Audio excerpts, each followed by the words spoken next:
en tiempo real, entre comillas, cualquier cosa que se entienda por tiempo real, aunque la definición más común es que es una respuesta que nosotros no podamos percibir como retardada, ¿no? Muy rápida para nosotros, utilizando información 3D del químico. Bueno, ¿cuáles son los requerimientos para el taller? Un poquito de álgebra lineal, todos llevamos álgebra lineal, ¿sí? Tenemos nociones de multiplicación de matrices principalmente, bueno, que es una matriz, es un vector, etc. Más o menos, ¿verdad? Probabilidad, ¿cómo andan en probabilidad, chicos? ¿Bien? Perfecto. ¿Alguna experiencia en visión computacional? ¿Quién tiene experiencia con visión? Muy bien. ¿Qué han hecho, por ejemplo? Yo he usado los invariables de Hughes para reconocer letras y reconocer postes. He usado correlación matemática, la suma de mínimos para reconocer una imagen en una escena. Tengo noción de cómo funciona la visión estéreo, nunca la he programado, pero sé cómo es lo de la visión estéreo y morfología matemática, las aperturas, cerraduras y erosión de los. Muy bien, por ahí atrás también alguien levantó la mano. ¿Sí? Yo me voy a encargar de visión de objetos y he estado pasando como los últimos 6 meses leyendo de cómo funciona el genética, cómo hacer visión de objetos. Bueno, muy bien. Pues entonces espero que el curso les sea más o menos útil para los que ya tienen ciertas nociones, pues lleguen a aprender algo nuevo, y para los que no conocen de esta área, que es difícil, en realidad la robótica tiene mucho que ver con visión computacional, pues si hay alguien que no sabe cómo usar todavía el Kinect, espero que o reconocer de qué se trata esto de reconocimiento de ademanes, pues espero que les sea útil. Necesitamos también un poquito de programación en C y OpenGL. ¿Quiénes son de sistemas propiamente computacionales, de la carrera de sistemas? Muy bien, ¿de dónde vienes? Puebla. ¿De la UNAM? No, Puebla. De Puebla, Ah, muy bien, muy bien. Perfecto. ¿Y por allá? ¿Alguien más levantó la mano? ¿De dónde vienes, perdón? De Ciudad de México, muy bien. ¿Por acá?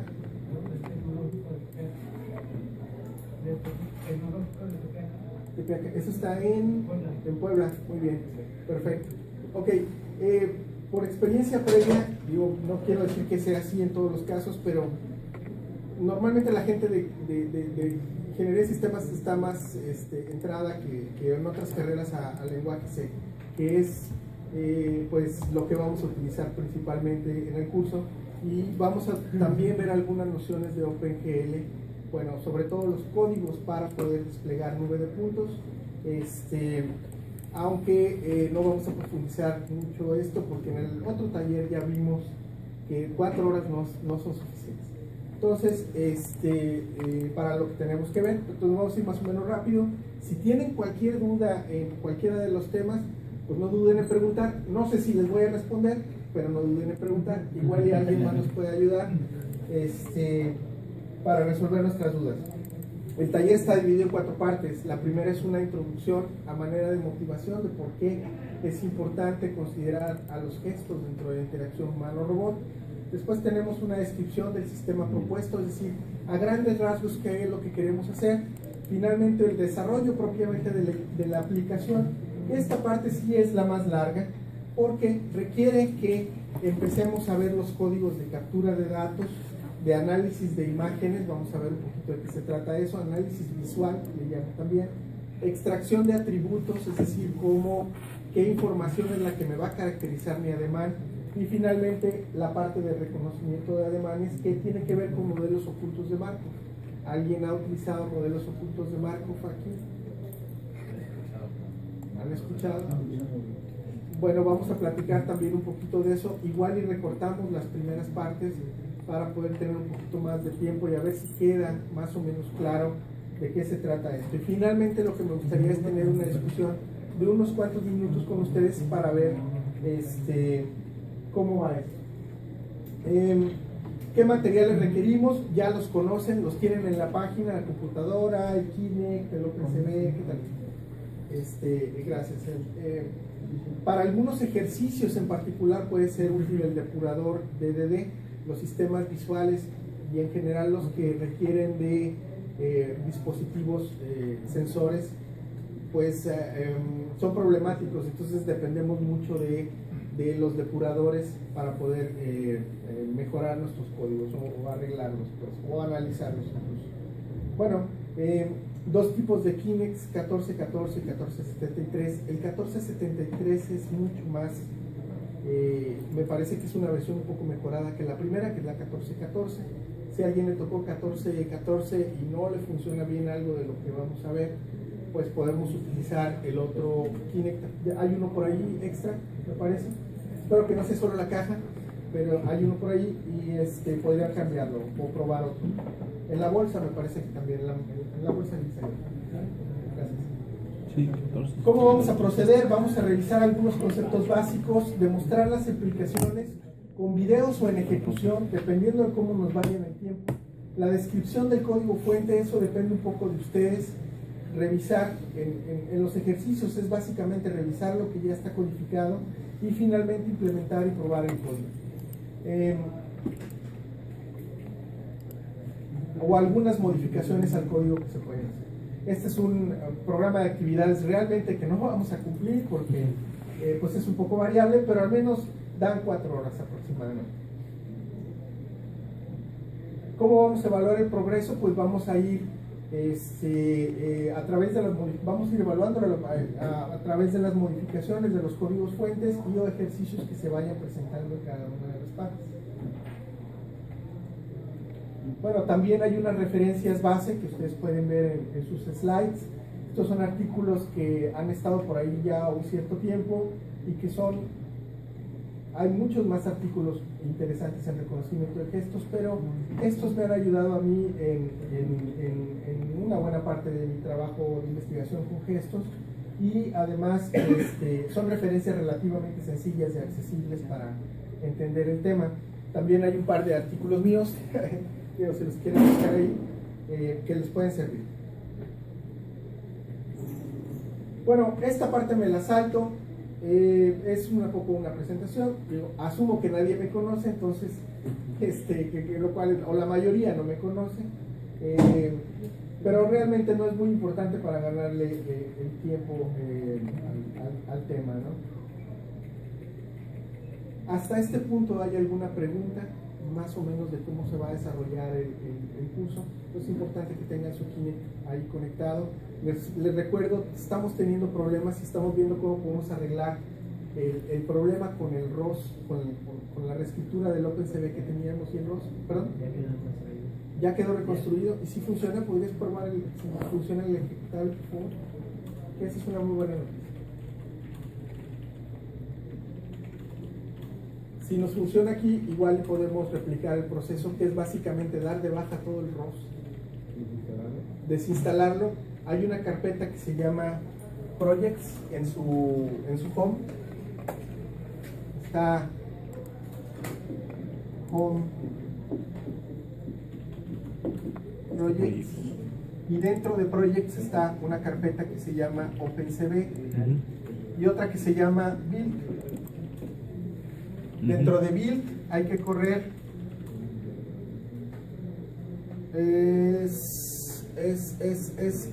sudo make install, porque ya está compilado, ya no hay que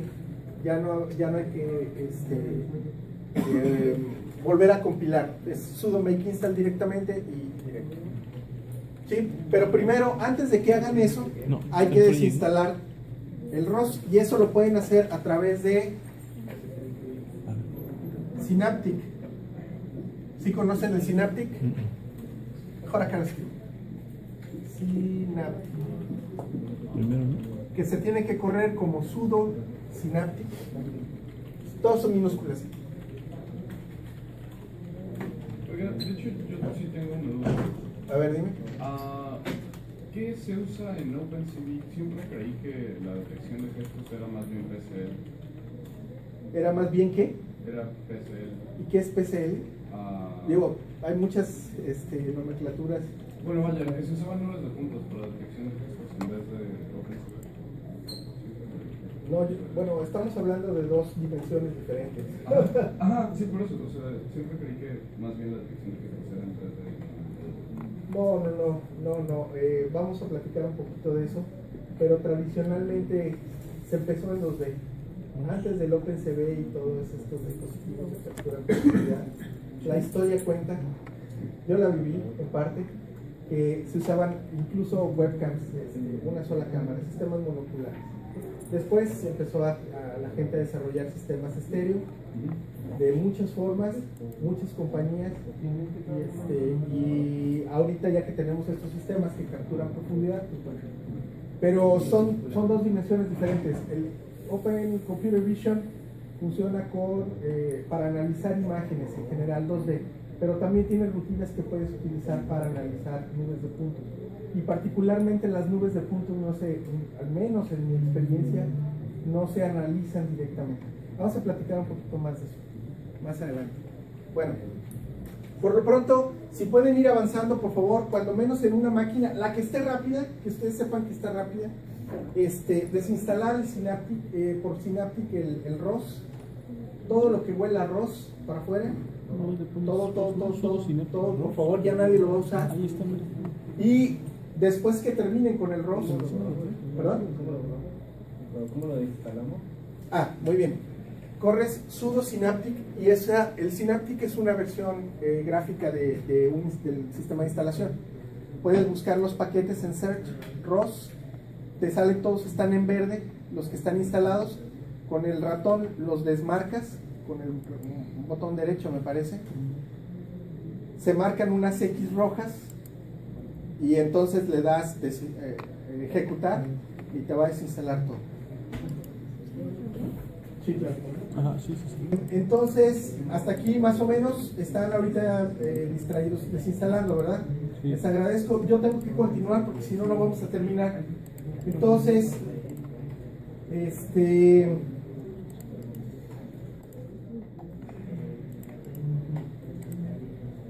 bueno, la segunda parte tiene que ver con una introducción al tema de reconocimiento de gestos. Está dividido en 4 partes. Tenemos una motivación, vamos a ver cuestiones de cuáles son los dispositivos de captura que pudiéramos tener o qué tipos de dispositivos de captura vamos a tener para reconocer gestos. En particular vamos a dar una definición pues aproximada de qué es el reconocimiento visual de ademanes y finalmente un resumen de la sección. Bueno, lo primero es contestar la pregunta. Vamos a empezar por el principio. ¿Qué es un ademán? ¿Qué entienden ustedes por un ademán? ¿Es un gesto? ¿Un ademán es un tipo de gesto? Muy bien. ¿Qué otra cosa? Movimiento de una mano. Muy bien. Exactamente, eso es un ademán. La raíz de ademán viene de manus. No en los diccionarios nuevos, en los viejitos. Se dice que la raíz etimológica de la palabra es mano. Entonces, de lo que estamos hablando principalmente, como entendemos la palabra ademán, es de un gesto que ejecutamos con la mano y o con los brazos. Muy bien. ¿Para qué nos sirven? Bueno, existen diferentes aplicaciones para los ademanes. En principio, nos permiten comunicar una información, manipular objetos, perdón. Hace rato se acabó el otro taller y espero que no me vaya a quedar sin voz. Manipular objetos y además de comunicar información y también conocer el mundo. Esto es a través del sentido del tacto. Quizás es una de las funciones que menos pensaríamos para la que nos sirven los ademanes. En principio los ademanes son muy importantes porque todos sabemos que nos permiten complementar el lenguaje hablado. O quien cuando habla no realiza algunos movimientos con sus manos, por ejemplo, de manera espontánea. Incluso si intentáramos establecer una conversación en algunas ocasiones sin mover nuestro cuerpo, pues nos resultaría difícil, ¿no? Lo hacemos de manera muy natural. También son una alternativa de comunicación a la distancia o en ambientes ruidosos. Y esto es muy importante, por ejemplo, cuando pues, ¿han ustedes participado en el Robocop? En las competencias de Robocop torneos mexicanos, ¿no? Bueno, en estas competencias es muy frecuente que haya mucho ruido del ambiente por todos los equipos que hay en un solo lugar. Y en particular en cuestiones de robótica de servicio, los gestos suelen ser útiles para poder llamar la atención, por ejemplo, del robot cuando no te va a escuchar, pero ni en sueño, no estás ahí, los de dance, baile y baile, y se oye la música, entonces no escuchas nada. Bueno, pero también, por ejemplo, para llamar a distancia, ¿no? Decirle a un robot o a una persona, aquí estoy. Y además, bueno, además de todo esto, una de las importancias de los alemanes es que se piensa que pudo haber sido previo al lenguaje oral, incluso pudo haber generado la estructura del lenguaje oral. Cuando llegan los españoles al nuevo continente, pues no sabían hablar lo que se hablaba localmente, ¿no? Ni tampoco los locales hablaban castellano. Entonces tuvo que haber sido de alguna manera y seguramente fue con su primera comunicación. Ya que no es difícil justificar por qué es importante la comunicación entre gestos con los humanos, tampoco es difícil intuir por qué es útil para los robots. Con ellos podemos establecer conversaciones más naturales con los robots, podemos mostrarles cómo hacer las cosas, con qué objetos, y podemos complementar o eliminar ambigüedad de algunas frases. Por ejemplo, muévete para allá. Pues sí, para allá, pero ¿para dónde? ¿No? Muévete para allá. No sé si a ustedes les ha pasado, pero a mí sí me pasaba. Mi mamá me decía, tráeme el que está en el ¿no? No les ha pasado que son muy dadas a eso. Bueno, a mí sí me pasaba. Y uno entendía, ¿verdad? Hasta eso. Pero con los gestos es más fácil desambiguar este tipo de información. Bueno, algo que preguntaban hace ratito, yo en particular identifico tres. ¿Está bien así la luz o apago los focos? ¿Así? ¿Lo dejamos así? Sí. Bueno, yo en particular identifico tres tipos de dispositivos de captura. Están los dispositivos usables, son aquellos que podemos colocarnos dentro de nuestro cuerpo, como los guantes, los trajes mock-up, motion capture, si los han visto, para hacer animaciones. Tenemos también actualmente una gama múltiple de dispositivos táctiles, como nuestros teléfonos celulares, nuestras tablets, etcétera. Y también tenemos los sistemas visuales. Aquí no se alcanza a ver. Déjame ver.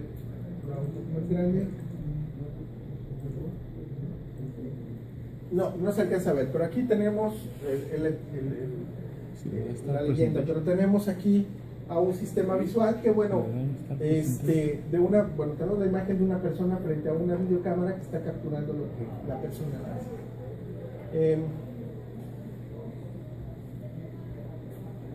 Yo trabajo en visión, entonces lo que les voy a decir pues son las ventajas de tener un sistema de visión como yo los veo. Quizás a mi conveniencia, lo podemos platicar después si están de acuerdo o no.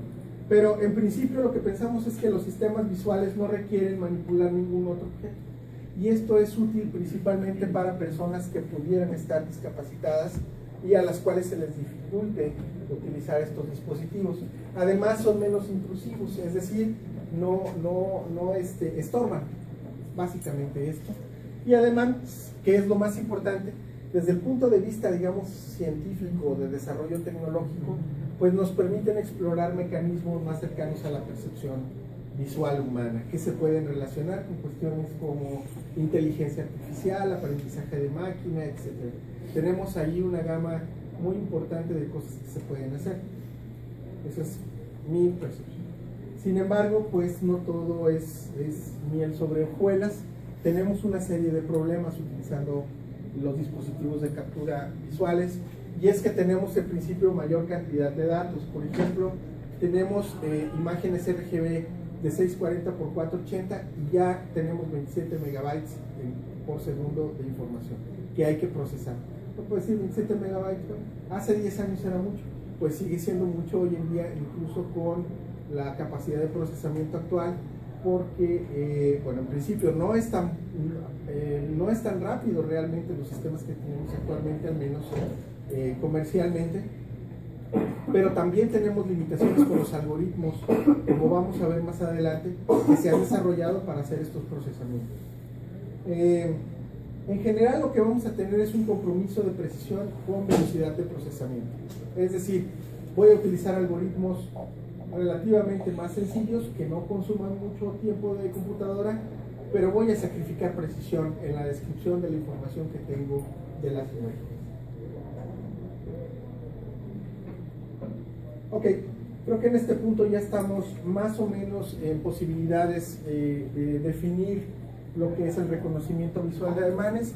La definición no pretende ser ni exhaustiva realmente ni muy precisa, simplemente dar una idea de qué se trata esto. Y lo que queremos decir es que el reconocimiento de ademanes es un proceso de análisis para asignar a un ademán capturado con un sistema, con una o más videocámaras, un concepto o significado previamente conocido. ¿Por qué tenemos que incluir esta restricción de los conceptos previamente conocidos? Bueno, porque el reconocimiento implica un conocimiento previo. Es decir, cuando platiquemos sobre los modelos ocultos de Markov, vamos a ver que los modelos se tienen que entrenar y se van a entrenar con gestos que nosotros mismos hayamos construido, de tal suerte que lo que vamos a reconocer son cosas que ya habremos conocido previamente. Ya eso es a lo que se refiere. Bueno, ¿qué significa en términos prácticos esta definición? Pues en principio, capturar imágenes, lo primero que tenemos que hacer. Tenemos un sistema de videocámaras, una o más videocámaras que pueden estar sobre un robot, si quieren, una persona haciendo algún tipo de movimiento, y el robot internamente va a estar capturando las imágenes, va a analizar visualmente, se le llama análisis visual, a la extracción de cierta información que es importante de estas imágenes. Vamos de ahí a extraer algunas observaciones que son descriptores de los gestos que estamos realizando, y finalmente con estos descriptores vamos a hacer el reconocimiento o la clasificación de los gestos hasta llegar al ademán que se haya ejecutado por la persona. Voy a pasar un video aquí de un trabajo que teníamos ya desde hace algún tiempo. Y bueno, en este video lo que se muestra es un sistema visual que intenta mover a un robot móvil de un punto a otro del laboratorio usando gestos. Lo que se ve aquí es lo que ve el robot. Esto es el sistema visual. Y en ese punto estoy yo realizando algunos movimientos. Muévete a la derecha, muévete a la izquierda, acércate, para mandarle esa orden al ademán reconocido como una orden al robot y moverlo en el ambiente del laboratorio. Entonces tenemos una configuración muy sencilla. Tenemos una cámara webcam, no era muy barata en ese entonces, era una Silicon Graphics, estamos hablando del 98 por ahí, y estaba cara, costaba como 10,000 pesos entonces, en el 98, una cámara muy cara, pero era de las máquinas, las Silicon Graphics, que daban suficiente poder de procesamiento para hacer el procesamiento, digamos, en tiempo real. El robot pues era un Scout, creo que se le llama, o era un Nomad, no recuerdo, les debo el nombre, era de Nomadic, la compañía, mi silla. Y bueno, pues como ustedes pueden ver aquí una visión un poco más clara, estamos transmitiendo, tenemos un transmisor para enviarle al robot las órdenes por red inalámbrica.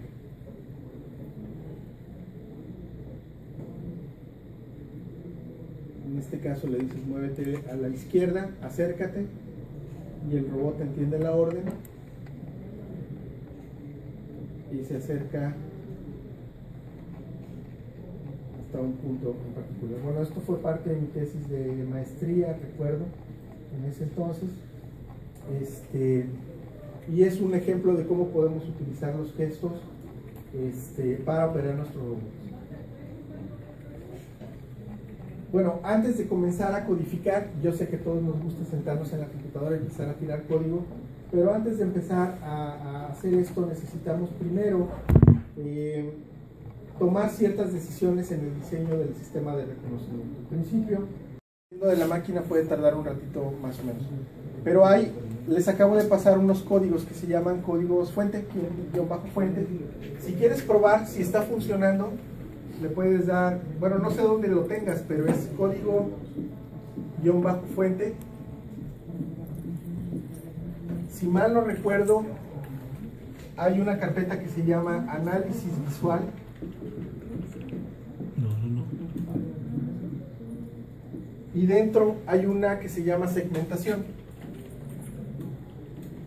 Ajá, sí, pero tienes que meter a la carpeta que te dijo el principio. Bien. Ajá, solo ¿Sí la localizas? Sí. Bueno, dentro de segmentación habrá que darle make clean para borrar todo lo que tenga. Make clean. Empezó.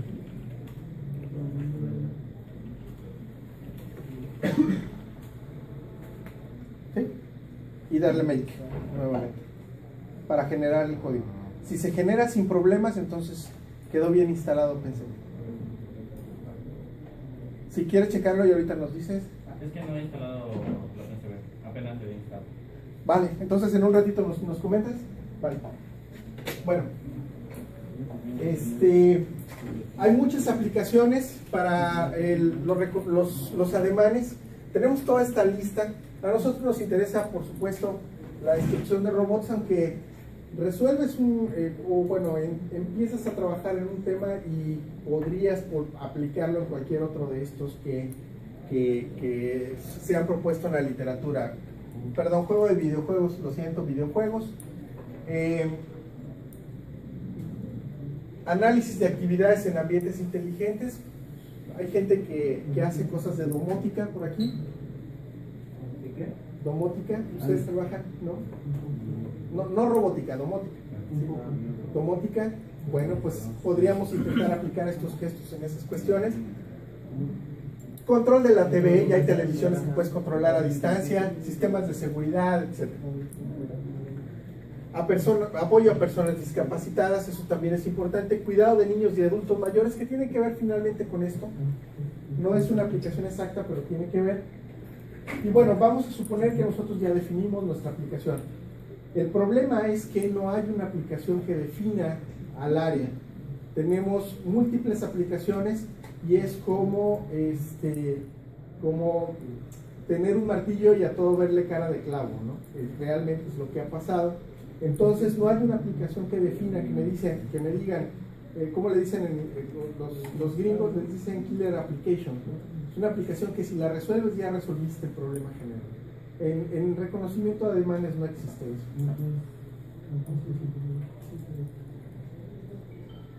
Ok, bueno, vamos a suponer que ya sabemos dónde los vamos a aplicar. Ahora hay que definir qué tipo de ademanes vamos a utilizar. Y en la literatura también hay muchos. Existen ademanes de la mano, del brazo, de todo el cuerpo. Bueno, habíamos comentado que nos vamos a referir principalmente a estos, pero también podríamos tener gestos del cuerpo. Y tenemos ademanes que son naturales, por ejemplo, aquellos que son espontáneos y codificados, por ejemplo, el lenguaje de signos, o aquellos que realizamos cuando estamos hablando, que son más como naturales, inconscientes.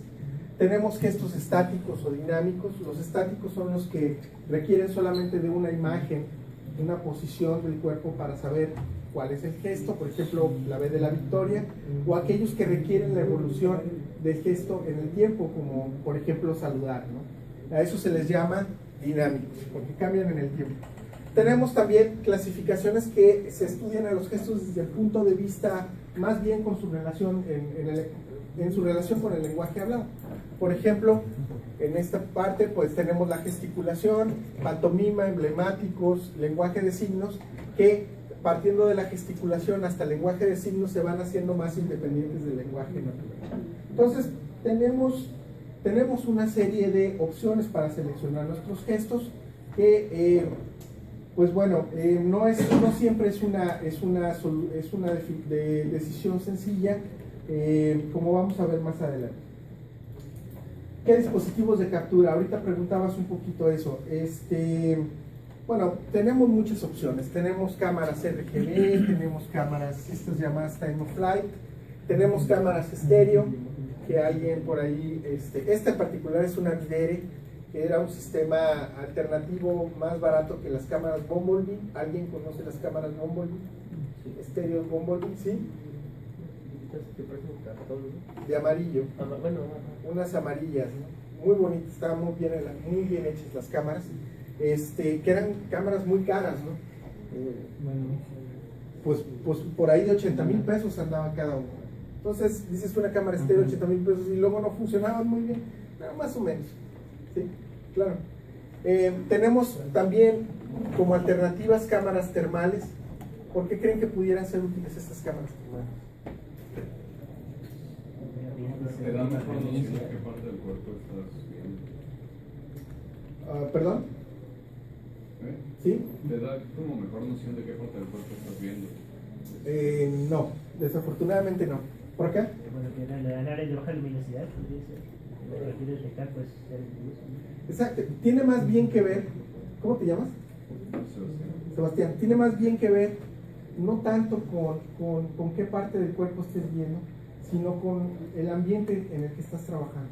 Y una de las cosas que vamos a ver que nos afecta mucho es la iluminación del ambiente. Entonces, si tú tienes una imagen donde tu silueta está perfectamente, o tu contorno está delimitado perfectamente, no importa que tengas una cámara RGB o tengas una termal o tengas una cámara de cualquier tipo. El problema de detectar la silueta va a seguir siendo el mismo. Bueno, también tenemos escáneres láser y por supuesto tenemos las cámaras estas RGBD.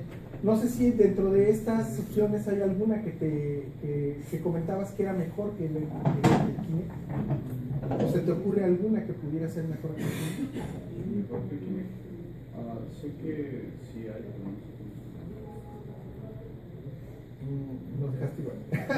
Bueno, a lo mejor lo puedes buscar por ahí en internet y luego nos lo compartes y estamos abiertos, por supuesto, a conocer.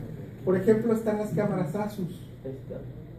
Sí lo hacen, yo no las he trabajado, pero podría ser una alternativa. Aunque creo que no traen RGB. Ya RGB. la asociación y es muy similar. La ventaja es el tipo de conexión y el tamaño. El tipo de conexión, ¿por qué? Porque no necesita alimentar. ¿Y si tiene cámara RGB? Sí, es la RGBD, excelente. Pues a lo mejor podríamos probar una de estas.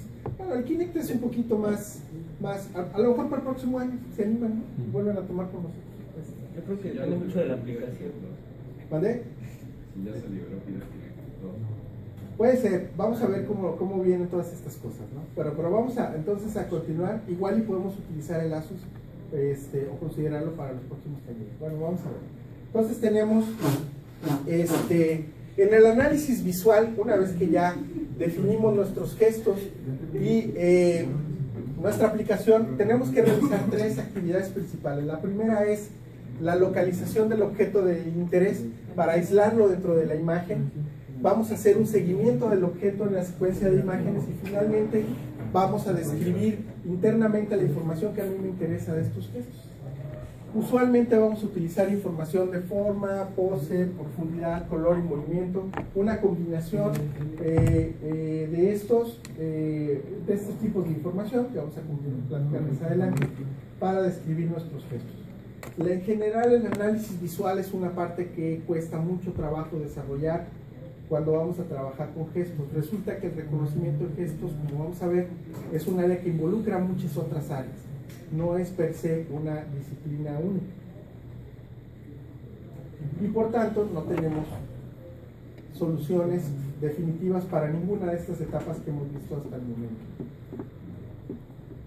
Más o menos para ilustrar la problemática que existe en el análisis visual, alguien me podría decir, todos hemos visto estas imágenes de campo, ¿verdad? ¿Alguien podría decirme cuántas imágenes, cuántos rostros tenemos en estas imágenes?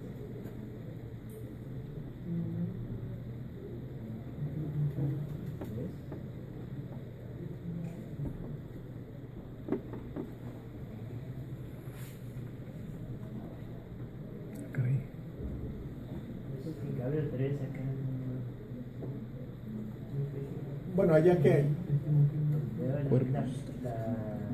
Rostro, dos La cuerpos. mujer creo que está tomando algún objeto esférico, pero no veo qué más. Okay. 4 personas. Hay como un ángel. ¿Acá cuántos rostros hay?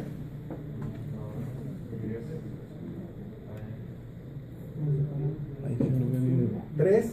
veo uno. Bueno, para no hacerlo, a lo mejor allá atrás no se alcanza a ver también, ¿verdad? ¿O sí? por allá atrás.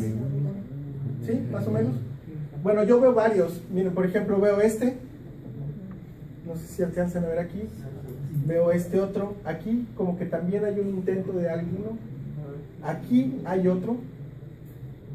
Aquí una manchita que pudiera ser el rostro, el ojo. Aquí hay otro.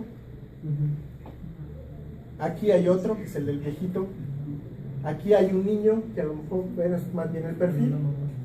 Aquí está la mujer y por supuesto el rostro más grande, que es el que se está formando ahí. ¿Alguien más alcanza a ver algún otro? ¿Sí habían visto estos que están acá? ¿No? ¿Sí? Bueno. Y de este lado, alguien me decía que veía a una mujer sujetando un objeto. Supongo que este será el objeto. Bueno, pero lo que tenemos en realidad son unos cuerpos que están dándole forma a la mano y al rostro. ¿Sí? Cuerpos entrelazados.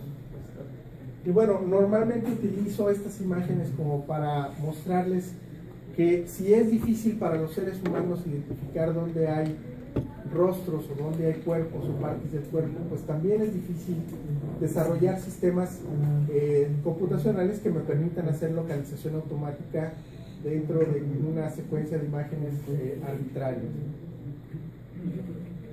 Cuando queremos hacer seguimiento de objetos, lo que pretendemos son dos cosas. Uno, saber en dónde está el objeto en cada secuencia de la imagen. Y dos, hacer predicción de su posición. En este caso no vamos a hacer predicción. Pueden utilizar, por ejemplo, filtros Kalman. ¿Ya vieron el curso de filtros Kalman? Ustedes pueden utilizar filtros Kalman para hacer predicción. Nosotros no lo vamos a ver en el curso, pero sí vamos a ver esto de localizar en cada imagen de la secuencia al objeto de interés. En este caso, lo que podemos mencionar es que para el seguimiento, pues podemos tener problemas de cambios de iluminación, que aquí está un poquito más oscuro, aquí está un poco más claro, y también cambios de orientación y distancia, que son bastante problemáticos en muchas ocasiones. Tenemos oclusiones, que pueden ser parciales o totales, pero también tenemos distractores en las imágenes.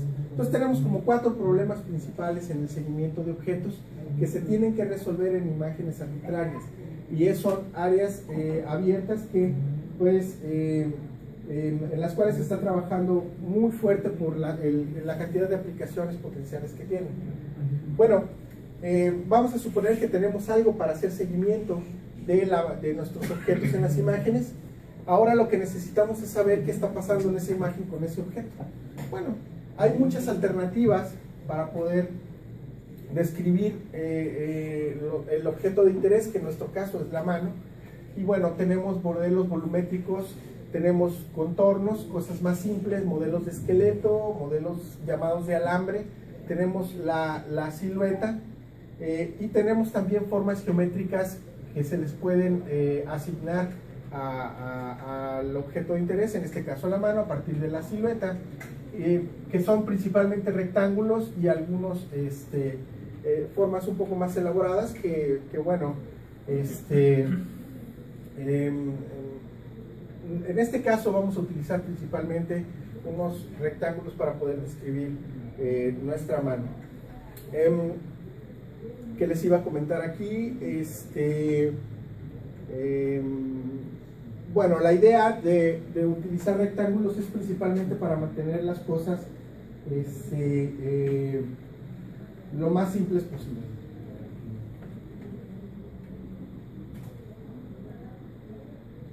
Bueno, ya que más o menos tenemos delimitado o descrito nuestro objeto de interés o nuestra mano en la computadora, ¿cómo le hacemos para describir qué está pasando con esa mano dentro de la secuencia de imágenes? Pues tenemos muchas opciones, pero principalmente lo que se utiliza hoy en día es una combinación de estos dos tipos de información, que son posturas y movimiento.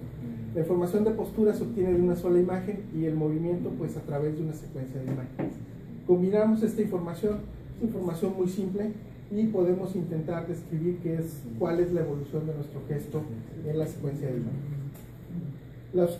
Las posturas lo que les comentaba, la información que se obtiene de una sola imagen y los atributos de movimiento se obtienen a través de una secuencia de imágenes, una después de otra.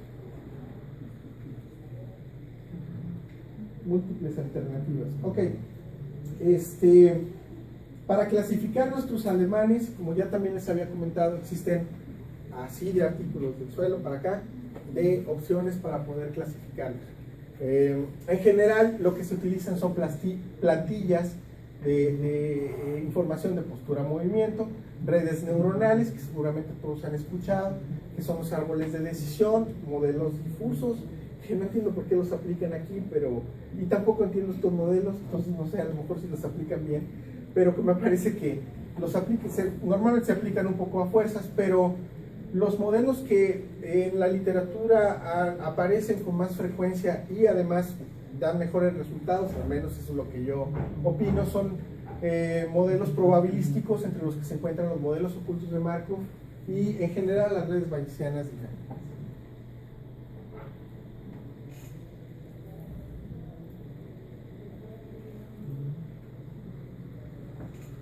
Bueno, todas estas decisiones deberían abonar a algo que le llamamos la teoría del reconocimiento visual de ademanes.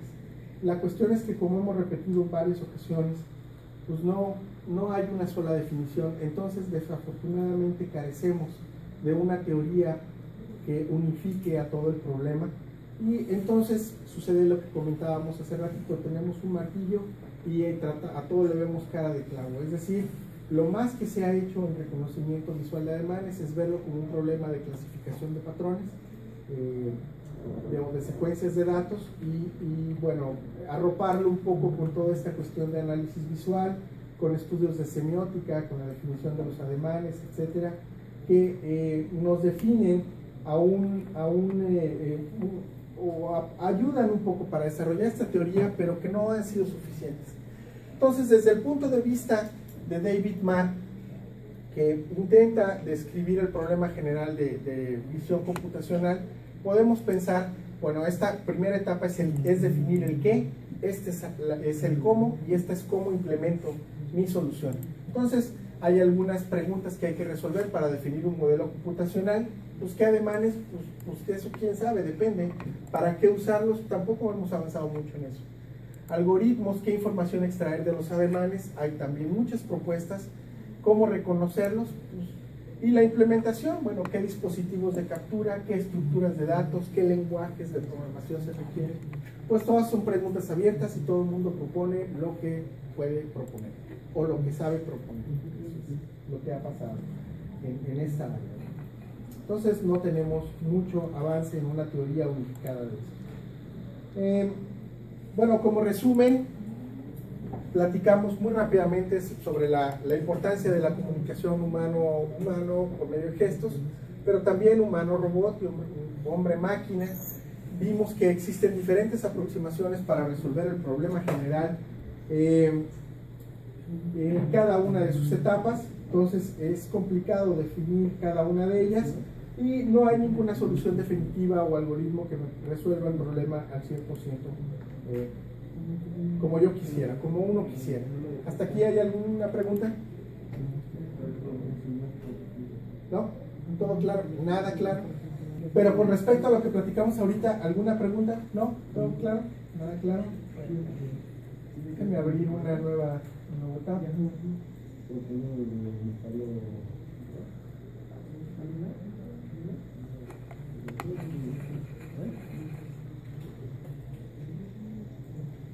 Ok, aquí muy rápidamente el sistema propuesto. ¿Qué vamos a hacer en el taller? Lo que tenemos en el taller, y les pasé en código fuente, son 4 subdirectorios que corresponden a cada una de las etapas en las que vamos a describir nuestro sistema. Tenemos, bueno, principalmente vamos a iniciar con la ejecución del ademán y un sistema de captura de video RGBD. Tenemos un procedimiento de análisis visual en la cual vamos a extraer nuestra información de interés. También tenemos una extracción de observaciones, que es una etapa en la cual yo obtengo observaciones de lo que está sucediendo en el sistema visual, para finalmente realizar la clasificación o el reconocimiento de los ademanes. Y aquí tenemos que construir una base de datos que en realidad es un conjunto de modelos ocultos de Markov, uno por cada ademán que yo vaya a construir, y que después, en tiempo de operación, voy a poner a competir entre ellos para determinar cuál es el ganador de acuerdo al ademán que la persona esté ejecutando. Es un poco la idea de todo este sistema, pero vamos a abordarlo por partes. Y como les comentaba, hay un subdirectorio que corresponde a cada una de estas etapas en estos códigos, que esperemos que podamos correr en un segundito. Entonces, lo primero que vamos a empezar es por la captura del video.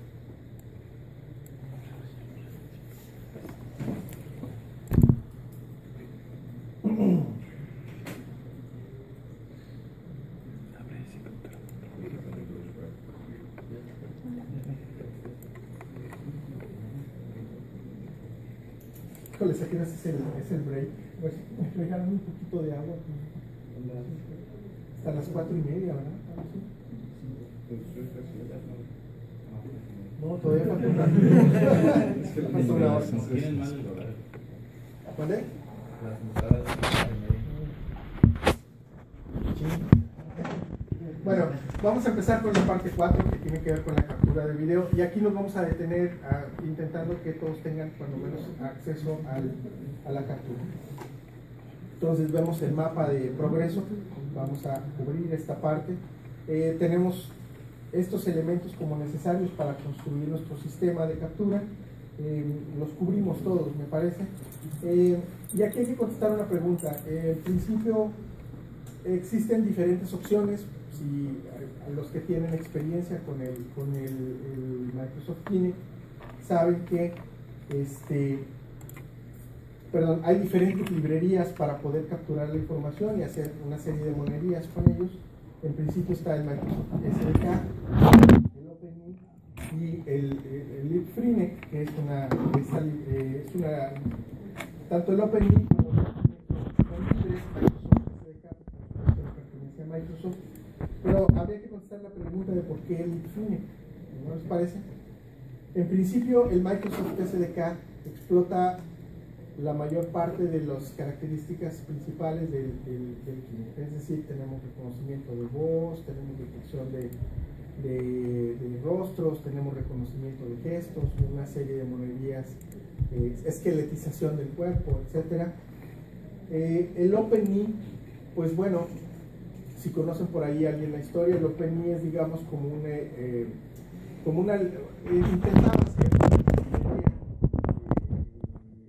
libre, y la idea es que se apoyaba en algunos de los elementos del Microsoft SDK. Me parece que estuvo involucrada la compañía que desarrolló la tecnología, o eso es lo que se dice, la tecnología de Kinect en OpenID. Pero también tenemos esta tercera opción, que es libfrine. Y esta librería, pues lo único que hace es capturar. En algunos modelos te puede mover el motor, en otros modelos, y en todos los modelos te captura sonido y te captura imágenes de profundidad y de RGB. Bueno, ¿por qué creen que pudiera ser conveniente de repente utilizar una librería que está aparentemente más limitada que las otras?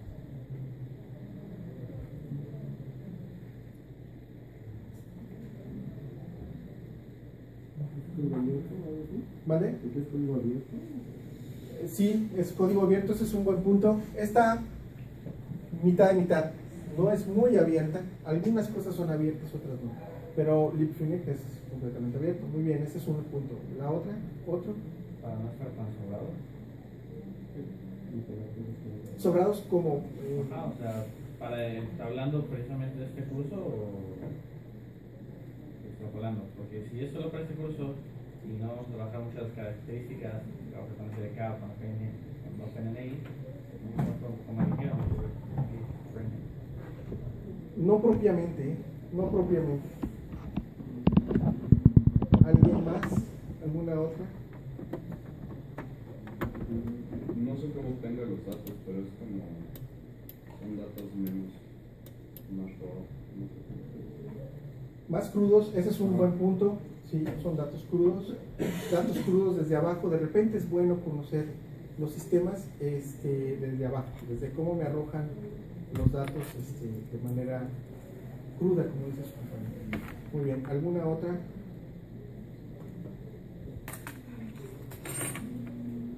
Bueno, lo que yo opino es que poder utilizar estos códigos, bueno, en principio tienen estas ventajas en ello. LibFreeNet tiene, le llaman interfaces con Python, con C, con C++, con C Sharp, con Java, etcétera, para poder programarse y aprovechar los datos. Funciona en Linux, en OS X, en Windows, etcétera, y tiene, al menos en fechas recientes, registro de imágenes, que vamos a ver qué es eso. Y bueno, y presenta algunos ejemplos básicos de captura, reconstrucción 3D y sonido, aunque no hay, como comentábamos, funcionalidades más avanzadas. Mi opinión en particular con esta librería es que esto te da mucha más flexibilidad. Aparentemente, uno puede avanzar muy rápido haciendo gestos, sobre todo en las competencias, utilizando Penny, por ejemplo, que ya tiene una cierta esqueletización. Pero resulta que tienes que estar a una cierta distancia del robot, porque pues, la cámara tampoco te ve desde muy cerquita, y eso te impide, por ejemplo, hacer cosas de voz directamente sobre el robot para combinar voz y gestos. Entonces, lo que tenemos es que por querer, es un poco la cuestión como de usar Java y C, ¿no? Con Java tienes muchas clases que te hacen muchas cosas y con C a lo mejor tienes que hacer muchas otras. Pero ¿qué preferirías en un momento dado? Flexibilidad de C, aprender a hacer las cosas con C o moverte muy rápido con Java y a lo mejor aguantarte la lentitud de la máquina de Java. ¿Qué prefieres? ¿No? Es un poquito la idea que con estas librerías, en nuestro caso LibFreeNet nos da más independencia. Es un poco la idea, nos obliga a entender qué es lo que tenemos que hacer y de ahí construir para lo mejor mejorar las debilidades que pudieran tener las otras librerías y no querer construir hacia arriba demasiado rápido sin entender qué es lo que está pasando ahora. Al menos desde mi punto de vista en el que trabajo específicamente en este tema, pues es lo que me conviene, ¿no? Entonces por eso es que vamos a utilizar LibFreeNet. Y bueno, para la captura necesitamos estos tres elementos. Venía, bueno, ya lo hicimos en la máquina virtual, la instalación de LibFreeNet. Aquí vienen algunas instrucciones que ustedes pueden seguir en su máquina posteriormente.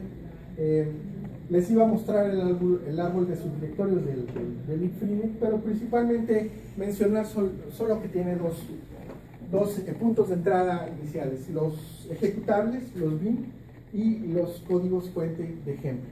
Estos examples vienen varios ahí, pueden ustedes ver, por ejemplo, captura de sonido con el Mic View. Pueden hacer, hay algo que se llama FakeNet, que me parece que utiliza información pregrabada como si estuviera capturando el Kinect, y esto les sirve para hacerlo fuera de línea, por ejemplo. Y dos códigos principales que vamos a utilizar, que vamos a modificar: el GLView y el GLPCLView. Podrían echarle un ojo por ahí, está también sobre Projects en LibFreeNet, si mal no recuerdo, y revisar estos dos archivos. Dentro de Examples vienen GLView y GLPCLView.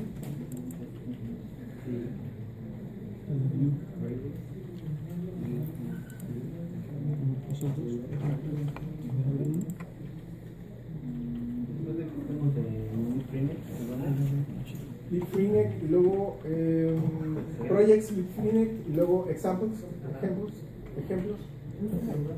Es que en la captura nos aparece la parte de la derecha como en profundidad, pero no la imagen. ¿Por qué no nos vamos por partes? ¿Sí? Vámonos por partes. No todos estamos avanzando a la misma velocidad, yo lo sé, pero igual nos podemos ir más o menos rápido. Bueno, tenemos estos dos archivos en esa subdirectorios. Sin embargo, aquí otra cosa: he visto proyectos de gente que desarrolla sus proyectos por no poder compilar sus códigos fuentes fuera del entorno de la librería original. Y esto se ve muy feo. Imagínense desarrollar un sistema de visión de voz cargando siempre tu Sphinx. Pues como que no, ¿verdad? No, lo que tú quieres es instalar tu Sphinx por tu cuenta y tener tu ejemplo corriéndolo en tu propio subdirectorio en tu compu, ¿no? Entonces, para eso, lo que nosotros vamos a utilizar es este archivo Makefile, o vamos a verlo, son los archivos que están dentro de sus subdirectorios de códigos fuentes. Pueden entrar, por ejemplo, déjenme abrir una terminal. Yo aquí tengo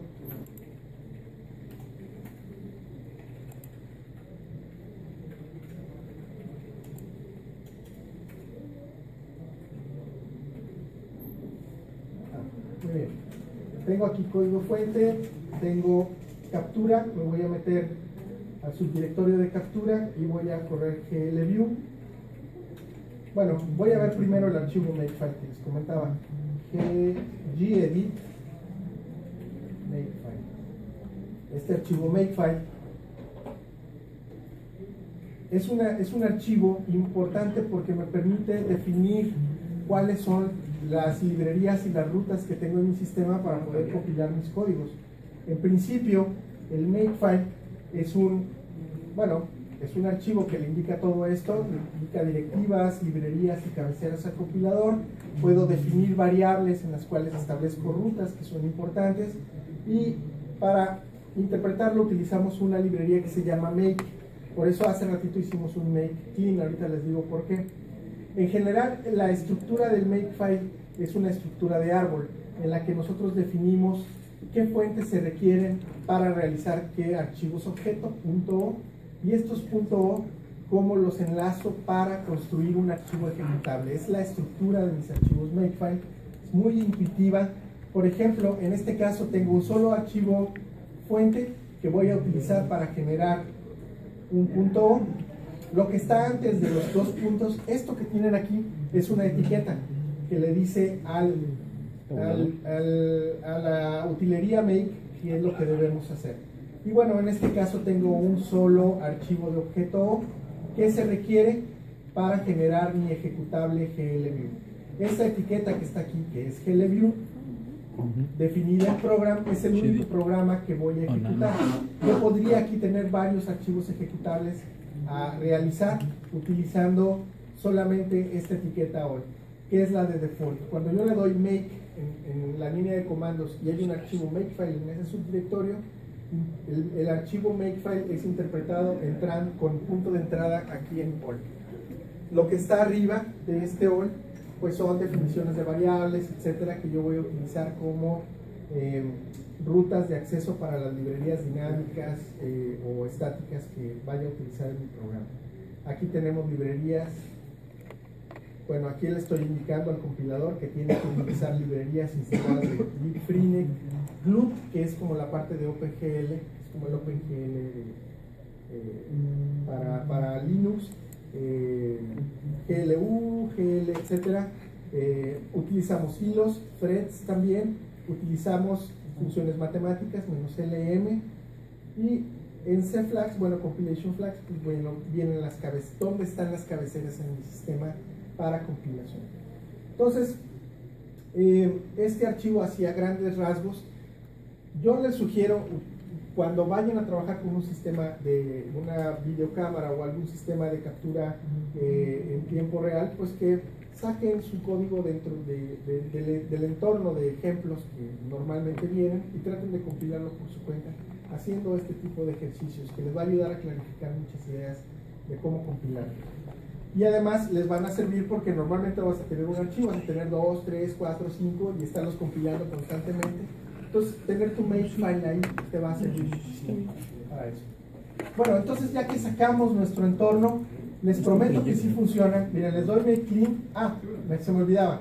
Make clean, lo que hace es borrar. Cuando le pasas un parámetro al make, lo que haces es ir a buscar una etiqueta, en este caso es clean, que lo único que tiene es el borrado de esta información. Se ejecuta eso que está ahí. Entonces también puedes ejecutar operaciones de línea de comandos con make.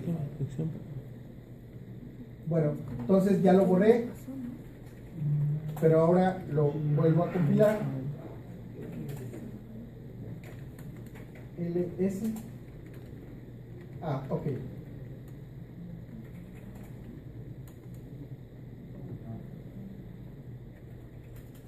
Ahora sí, le doy GLView y ahí está compilado. Lo ejecuto y lo que voy a ver es nada. Me pasó lo que su compañero, no se me olvide. Bueno, casi no. A veces se tarda, ¿eh? Igual y puedes intentar volver a correrlo. Ya Después del GLView, ¿qué instrucción dio? No, Ahí ya no la vimos para que se ejecute el INE. a ver, lo vuelvo a hacer si quieres. Nada más eso lo Ajá. Claro. No, sin el Estaba en GLView. aquí. Ajá, ahí nos quedamos. Pues nada más le di enter. Punto diagonal GLView. Si le quitan el punto diagonal, el GLView que van a instalar es el del sistema, no el que está en el subdirectorio de captura.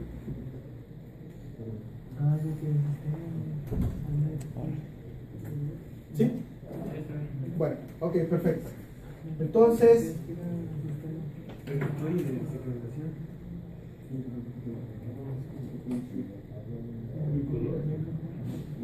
bueno, algunas anotaciones con GLView.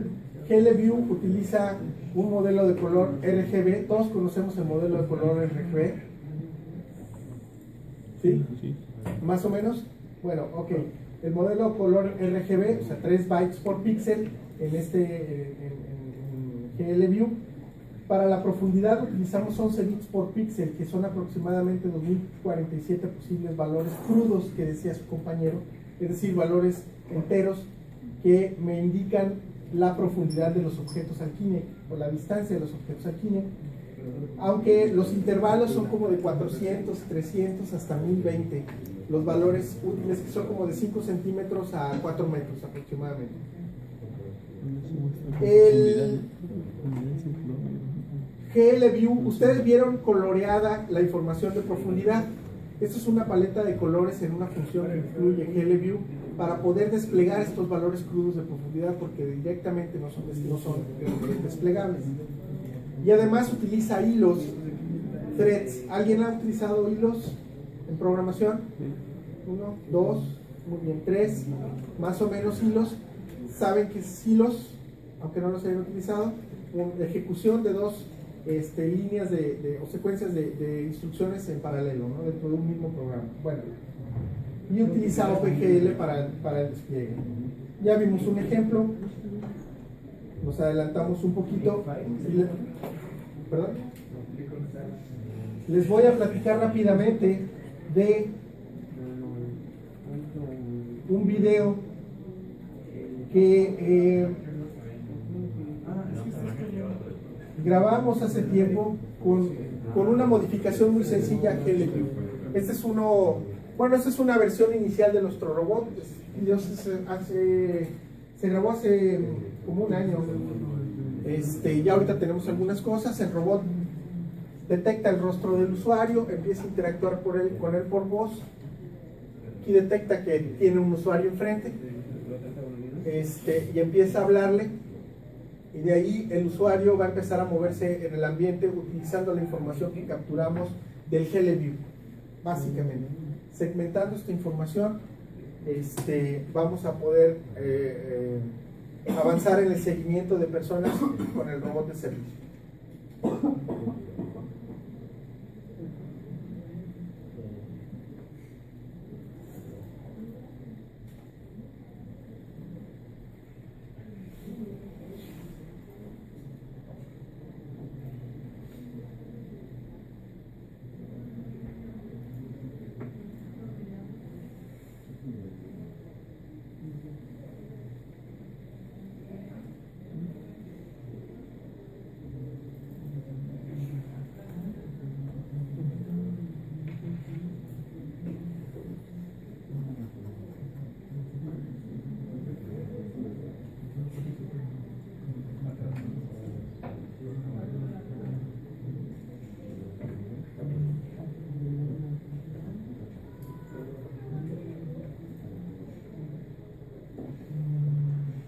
Bueno, aquí no se vio mucho la ejecución del sistema de visión.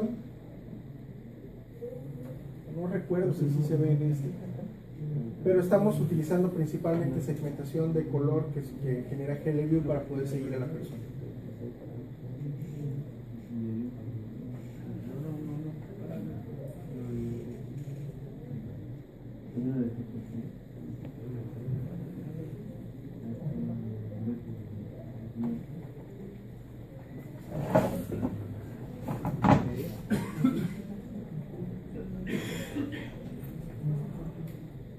Bueno, como usamos color, ahí ya se pierde el robot, ya no sabe qué hacer, ya perdió el seguimiento por la proximidad a la pared. Y bueno, podemos utilizar este tipo de códigos para hacer cosas de este tipo.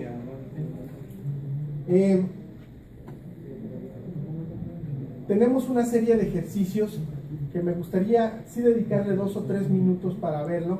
Se me hace que 5 mejor. Muy poquito tiempo porque ya vimos, como les comentaba hace ratito, no nos alcanzó el tiempo muy bien en el curso anterior. Entonces, no sé si terminamos bien, pero apretados. Y en principio hay un ejercicio, hay que explorar este archivo HeleView.c e identificar y documentar las funciones que hacen lo siguiente: inicio de la comunicación con el Kinect, es decir, qué función es la que hace la comunicación, la captura de datos, qué función está capturando nuestros datos, cuál hace la conversión de profundidad a RGB y finalmente cuál es la función que despliega mis datos en las imágenes. Además, finalmente, intentar localizar cuáles son los buffers donde se almacena la información de RGB y la información de profundidad. Podrían echarle 5 minutitos un ojo a ver si logran determinar estas funciones. ¿Ya? Ok. ¿Nos metemos al programa? En HeleView.c hay que tratar de identificar las funciones que hacen estas partes. Ya sea el HeleView de que tienen el IFRINECT o el que les pasé yo en mi código fuente. Es igual.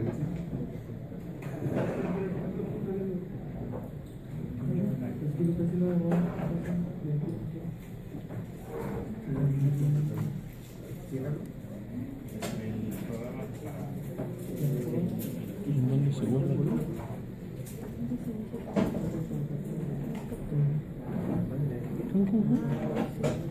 ¿Dónde se guarda? ¿Dónde se guarda?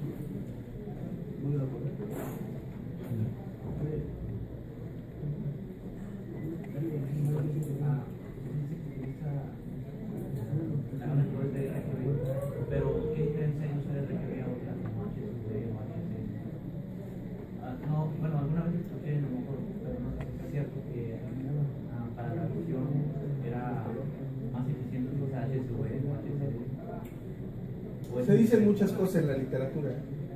¿Normalmente son sugerencias? ¿O son pruebas? Mira, yo he utilizado todos esos. No vale la pena el costo de transformación de RGB. A menos que te vengan, por ejemplo, ya en el formato del dispositivo, igual no vale la pena transformarlos. Por ejemplo, en color, como tú tienes el hue, el saturation y la intensidad por canales separados, a lo mejor te puedes enfocar en el hue para poder segmentar mejor objetos, cualquier objeto que tenga un color rojizo, por ejemplo, y ya no te preocupas de si es un rojo clarito o es un rojo. La cuestión es la separación dentro del modelo geométrico del modelo de color, es decir, qué tan separable es tu espacio para que puedas tomar decisiones de clasificación dentro de ese espacio. Es un poco la idea, no sé si lo explico. Vamos, si consideras HCB, dentro de un canal de color podrías tener, con ese valor podrías saber más o menos por dónde está el rojo, todos los rojos, ¿no? O una buena parte de los rojos. Si te saturas o te desaturas, a lo mejor no te preocupa tanto. Y eso a lo mejor te simplifica para aislar esos píxeles en la formación de un clasificador de colores. para algunas aplicaciones eso puede ser útil, para otras aplicaciones no necesariamente vale la pena. No sé si más o menos me explico. Podría ser, depende de la aplicación. Vamos a lo mismo, todo depende de qué es lo que quieres hacer. Sí, digo, no hay una decisión única, es a veces al gusto del cliente, ¿no? Pero es una muy buena pregunta. Muchas gracias. Oiga, parte del código que dice relative to the actual point. Aquí el que dice relative to the actual point. También sirve para buscar. Sí, y si no, como los DNPs que los ingresan. El código de Ok. Eso es para buscar un objeto. Los vamos a utilizar más adelante, pero no sé qué GLB estás utilizando. ¿En captura? ¿Cuál estás viendo? Entonces, ¿por qué no nos esperamos y llegamos hasta ese punto? Era lo que les decía hace ratito, que si les pasaba la información iban a estarse adelantando y no me van a hacer caso, entonces van a decir, no, eso está bien fácil, y luego no me van a hacer caso y pues ya estoy aquí. No, pero vamos a tomarlo con calma. Ok, más o menos ya revisaron el código, más o menos identifican cuáles son los buffers, que es, esta cuestión es muy importante de identificar. ¿Alguna idea por ahí?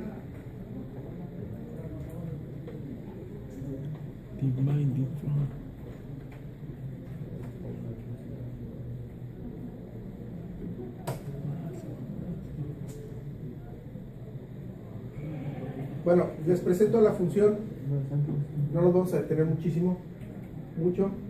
Esta función, drawGLScene, es la función que hace el dibujo de las imágenes de RGB y de profundidad en la pantalla. Dos de los, porque no hay un único buffer que se requiere. Los buffers que se utilizan para desplegar la información hasta este punto son este RGB front y por ahí debe de estar Deep front. Depth front. ¿Sí? Son estos dos buffers que son imágenes RGB de 3 bytes por canal, por píxel, perdón, de 640 por 480 y que utilizan un solo byte por canal de color. ¿Sí? Esta función GLText Image 2D es propia de OpenGL para el despliegue. Y esto que tenemos aquí, pues nuevamente son los buffers que se utilizan. Bueno, entonces podemos ir avanzando. Cuando se encuentren con una librería de esta forma y vean un ejemplo, lo primero que hay que ir a identificar es quién dibuja y dónde están almacenándose los datos del dispositivo. ¿Sí? Es como la moraleja de la explicación. No nos vamos a detener más. Vamos ahora a ver a glPCLView.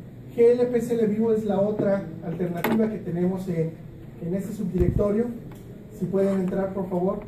glPCLView.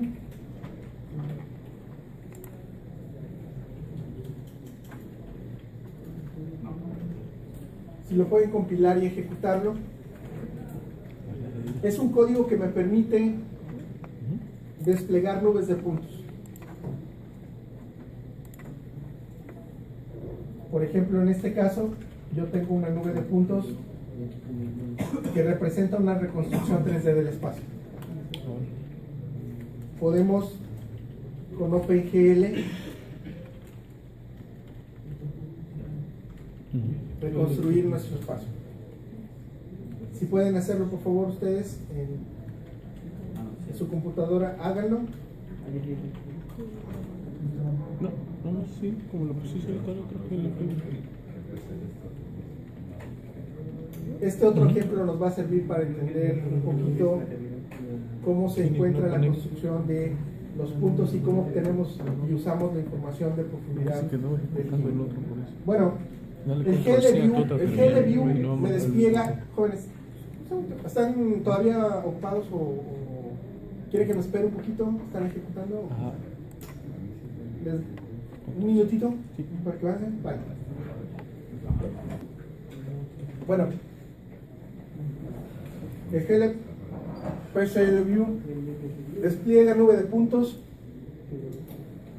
usa OpenGL y tenemos acercamiento de rotación con W y con S para poder mover y el ratón para poder mover nuestro ambiente. Aquí hay una imagen. Este es un ejercicio que no vamos a hacer, es básicamente explorar lo que ya están haciendo. Y bueno, hasta este punto ya logramos hacer acceso a datos. Si accesamos, ya tenemos compilando nuestro código fuente, ya más o menos asumimos que sabemos dónde están los buffers que almacenan la información del dispositivo. Yo puedo pensar que ya terminamos con la etapa de captura.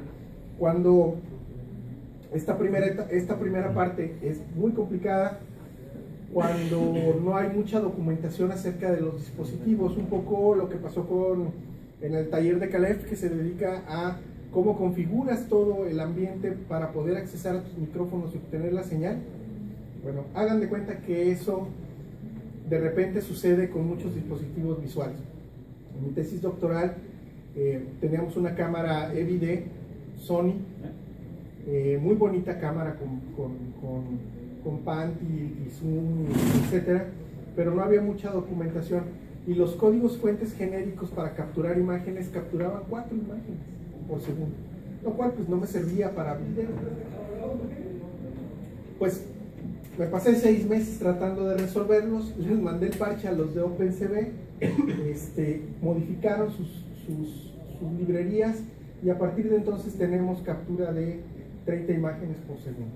Entonces costó mucho trabajo hacerlo, es una de las etapas más complicadas, entender el dispositivo y cómo yo puedo empezar a manipular los datos que me dan. Entonces todavía no terminamos, bueno, esta parte ya la terminamos. Déjenme ver, ok, si nos vamos a la parte de análisis visual, donde vamos a ver también cómo ya empezar a modificar propiamente estos archivos, estos buffers de información. Bueno, vamos en esta parte, en el mapa, vamos avanzando. Vamos a hacer 2 cosas principalmente en el análisis visual. Vamos a extraer la silueta de la mano en primer lugar y vamos a hacer algo que se llama registro de la imagen. ¿Alguien ha escuchado lo que es un registro de la imagen? ¿No? ¿A qué se refiere? Bueno, el registro de la imagen es establecer una correspondencia de algún modo entre la imagen RGB y la imagen de profundidad. Es básicamente lo que vamos a hacer, porque tienen un desplazamiento entre ellas y entonces sus píxeles no corresponden. Bueno, nada más para ser consistentes, por si alguien no ha trabajado con visión, hemos visto que podemos capturar un conjunto de imágenes digitales que podemos representar matemáticamente como una función f de xy, y donde el origen de la imagen está en la esquina superior izquierda,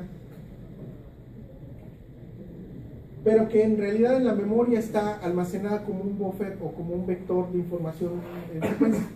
Y lo que tenemos es un conjunto, bueno, es cada renglón organizado de forma consecutiva en la memoria, y esta información de la imagen es accesible frecuentemente a través de un puntero que me indica dónde empieza el espacio de memoria que corresponde mi imagen. De ahí en adelante, si no tenemos mucha información, hay que comenzar a experimentar para saber cómo podemos accesar de manera correcta a esos datos. Para poder saber cómo podemos nosotros construir una aplicación de acceso a esa información en memoria, hay que contestar varias preguntas. Saber cuál es el alto y ancho de la imagen, número de canales de color, por supuesto el tipo de modelo de color, ordenamiento intercalado o separado de canales, que también se puede, bytes por canal, bytes por píxel, número de bytes en cada renglón, el tamaño total de la imagen en bytes, Toda esta información puede variar dependiendo del dispositivo, cómo me la entregue el dispositivo. Afortunadamente con LibFreeNet, con Kinect, pues tenemos fuentes de información que son accesibles, que están en línea y bueno, me permiten entender y contestar todas estas preguntas para construir una función que me permita hacer esto. Y ahí podemos ejecutar el archivo GLView. Este archivo GLView lo único que hace es desplegar una línea horizontal azul. ¿Sí? Formato. Dentro de análisis visual. Y este es como el primer paso para poder determinar si tengo o no tengo acceso correcto a las imágenes en la memoria. ¿Sí?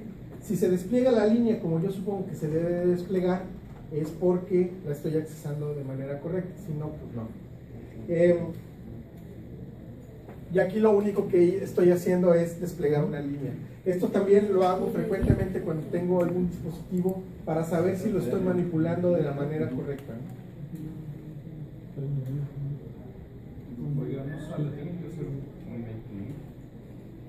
Probablemente es una buena idea hacerlo. ¿En dónde lo corro? ¿En formatos? ¿Adentro de formatos o desde análisis? Desde dentro del formato. Bueno, aquí viene un ejercicio que sí me gustaría que hicieran.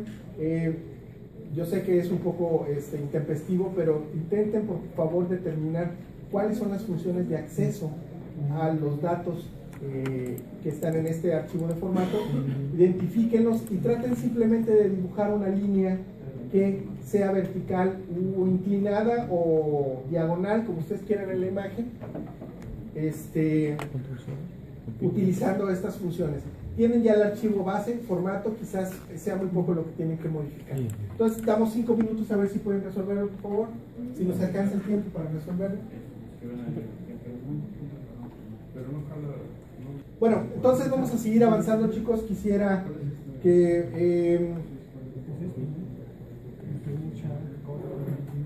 avanzáramos una nota. Los ejemplos que nos dan los códigos libres no siempre son lo que necesitamos, hay que meterles mano. Por ejemplo, GLView no te dice cómo accesar a los datos de memoria, simplemente te los despliega y ya, hay que buscar. No considera OpenCV, por ejemplo, para procesamiento de imágenes, y tampoco genera una nube de puntos. Entonces, hay una versión que pueden ustedes correr en su máquina, que se llama limpieza más OpenCV. Bueno, debe de haber un subdirectorio al nivel de formato que se llama limpieza-OpenCV. Ese se pueden meter ahí y ejecutar lo que esté adentro de la misma manera que lo hicieron para formato. Y van a ver una cosa muy similar a lo que ya hemos visto. La diferencia es que el código fuente tiene menos opciones de lo que tenía el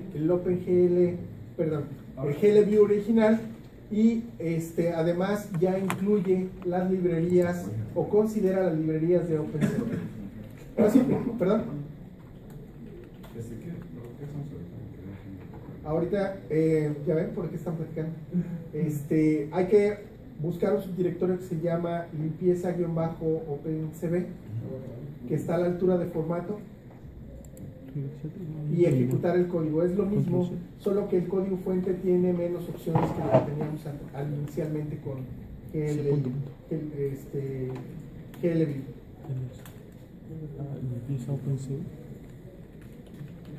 En este punto, esta librería ya incluye las referencias necesarias para OpenCV.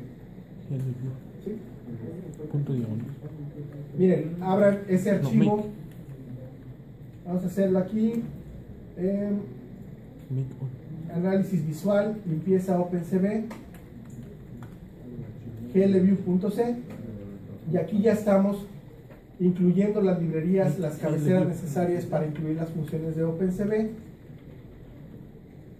Y además en el Makefile estamos incluyendo también las referencias a OpenCV que antes no estaban, ¿no? De tal manera que vamos a poder compilar utilizando funciones de OpenCV. Ese es otro paso que tenemos que dar. Es un paso muy sencillo quizás, pero es bueno saber que hay que dar. Y a lo mejor ustedes pueden tener ahí su plantilla, que después, quiero un sistema de reconocimiento de rostros. con Kinect. Bueno, pues agarro este como pie y empiezo a programar eso.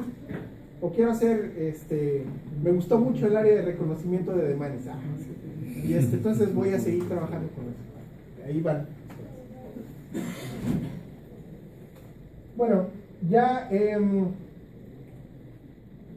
esta parte es importante, me gustaría que la revisáramos antes de irnos al descanso.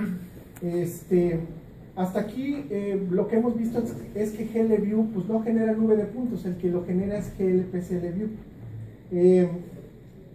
Sin embargo, es importante que nosotros podamos transformar o describir esta información no como una paleta de colores, una imagen con paleta de colores, sino verlo como nube de puntos, todos los puntos distribuidos en nuestro espacio.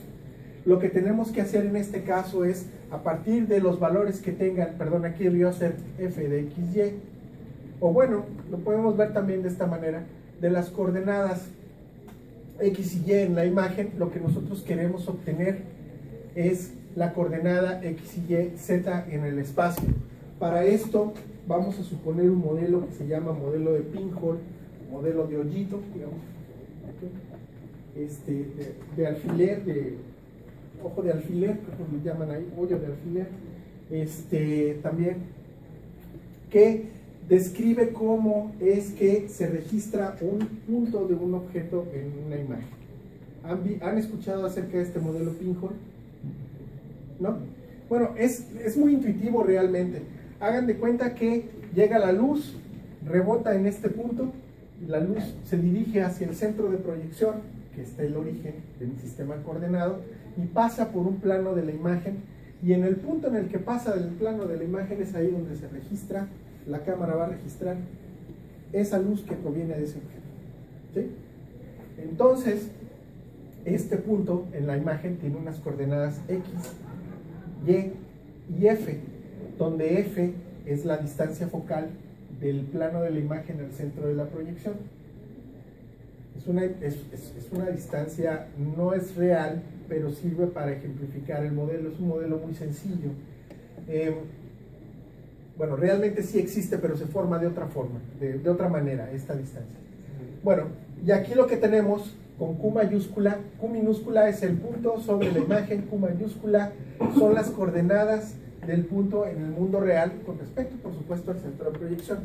Tenemos una distancia Z, tenemos una distancia en X y una distancia en Y. Bueno, este modelo me permite describir cómo es que un punto de un objeto se describe o llega hacia otro punto, pero en una imagen, o cómo se registra. Y para eso requerimos, bueno, las ecuaciones que me describen ese comportamiento son estas. Aquí yo tengo el punto x, z y la coordenada, bueno, la parte de la coordenada y del punto del objeto de interés, que se multiplica por la distancia focal en x, la distancia focal en y se le suma un pequeño valor en x también y en y respectivamente para obtener x y y en la pantalla. Entonces, la relación, estas dos expresiones se derivan de la relación de triángulos semejantes. Es solamente una derivación de esta herramienta, más la suma de estos dos valores Cx y Cy, que realmente se añaden para poder compensar un posible desfasamiento de la lente con respecto al centro de proyección. Es decir, sus Kinects no sé dónde los fabricaron, donde dice por ahí en Taiwán, en China, en México, no sé, pero cualquiera que lo haya ensamblado, pues llegó y le puso el pegamento y pum, lo pegó así. Y realmente, aunque hay estándares de calidad, un Kinect no se parece a otro Kinect. Las imágenes van a ser diferentes. Entonces, el centro de proyección puede estar desfasado matemáticamente. Y entonces, necesitamos una compensación con respecto a ese centro de proyección. Es un poco por lo que están ahí estos dos valores. Entonces, este modelo me dice entonces, si yo tengo la coordenada en el mundo real de un objeto, ¿dónde va a caer en la imagen? Es lo que me dice, la relación que me establece. Sin embargo, nosotros queremos hacer lo contrario, ¿verdad? Ahorita vamos a ver cómo lo podemos hacer. Esta es, digamos, una formalización de las operaciones anteriores utilizando matrices. Es realmente una cosa muy sencilla. Aquí tenemos la distancia focal, tenemos el desfasamiento para el centro, las coordenadas originales, y esto que obtenemos acá son coordenadas homogéneas. ¿Alguien ha trabajado con coordenadas homogéneas? ¿Recuerdas qué son las coordenadas homogéneas?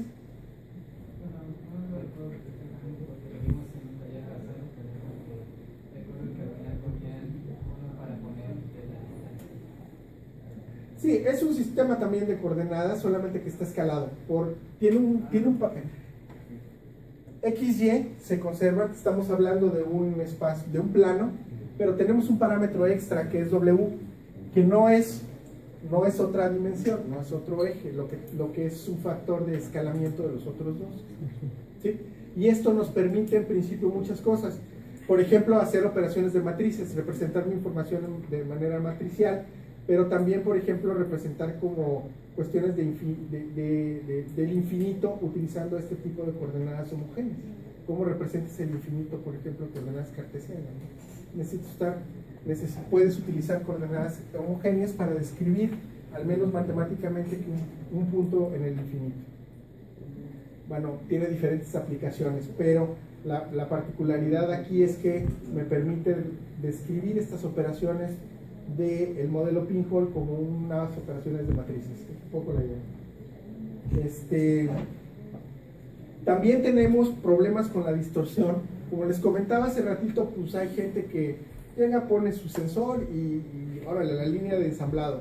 Eso puede generar problemas. Bueno, el lente puede tener problemas como distorsión radial, es decir, digamos una vista de ojo de pescado, que las líneas se hacen curvas, las líneas rectas, pero también podríamos verlos en distorsiones como de perspectiva, donde los objetos se ven como más alejados o más cercanos, dependiendo de qué punto lo veas, cuando en realidad lo estás viendo de frente, y esto es porque la lente podría estar, el sensor podría estar mal colocado. Entonces, podemos tener este tipo de problemas, y para resolver estas dos cosas, tanto calcular, no se los mencioné, hay que calcular para cada Kinect estos parámetros, les digo, un Kinect no se parece a otro, y además corregir estas distorsiones.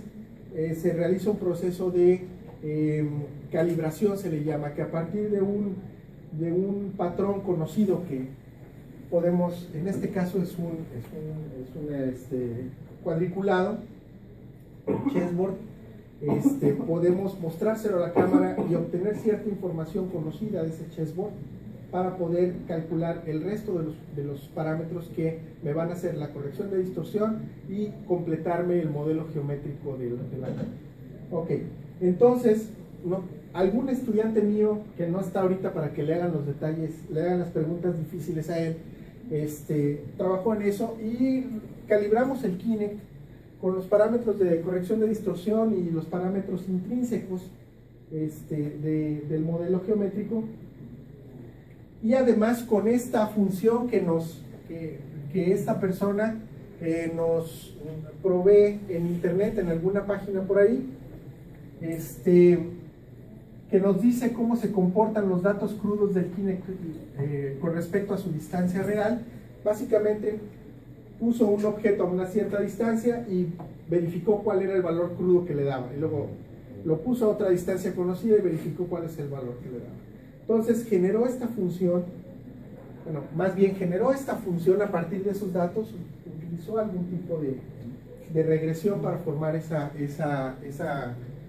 para generar esta función, y con este valor de z, despejando las funciones que vimos anteriormente,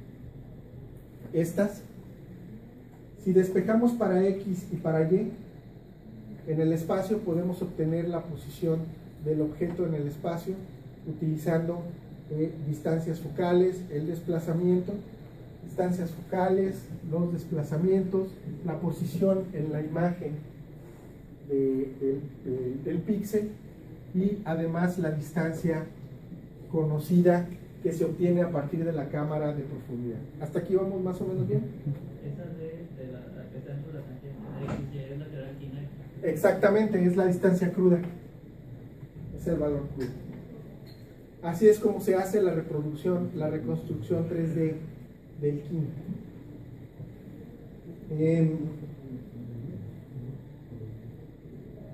Ok, esto no.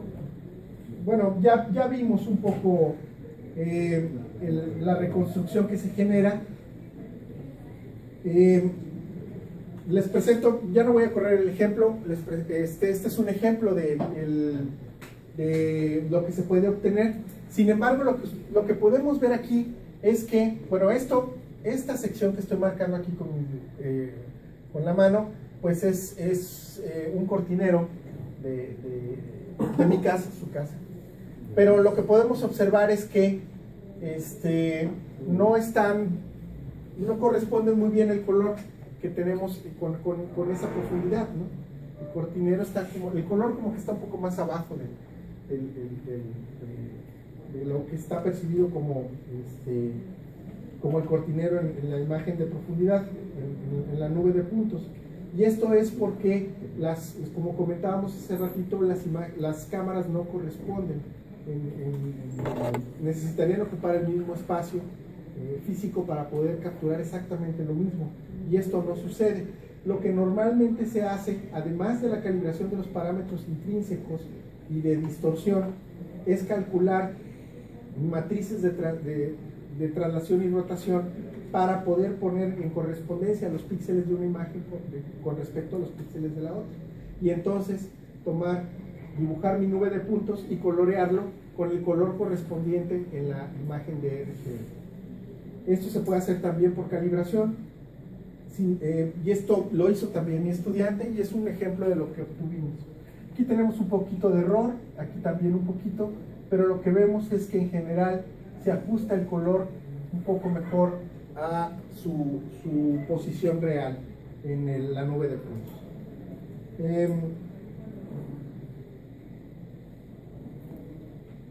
Bueno, esto lo hicimos, les dejo el correo de él para que le pregunten cómo lo hizo. Pero bueno, hay una alternativa más rápida porque tendríamos que calibrar cada uno de los Kinect, si no nos va a dar tiempo. Sí. Eso de calibración, la única forma de hacerlo es como lo hizo el estudiante mediante las fórmulas. No, hay muchas, mira, también hay así de artículos que te dicen cómo calibrar. Sí, bueno, a mí apenas me están enseñando en Lima, apenas me metí a los técnicos y en Lima es lo que me habían enseñado, igual por eso lo recordé para la calibración de cámaras, es con un marco de trabajo de Caltech que se puede correr en Octave. Y recuerdo que, bueno, con el marco de trabajo de Caltech que se puede correr en Octave, recuerdo que al final salían ciertos parámetros de calibración y, bueno, a mí que me ponían a calibrar. Yo los corría con ese marco de trabajo que era más. Bueno, habría que diferenciar entre la implementación y la teoría. Ahí puede haber muchas implementaciones para la misma teoría y puede haber muchas teorías con muchas implementaciones.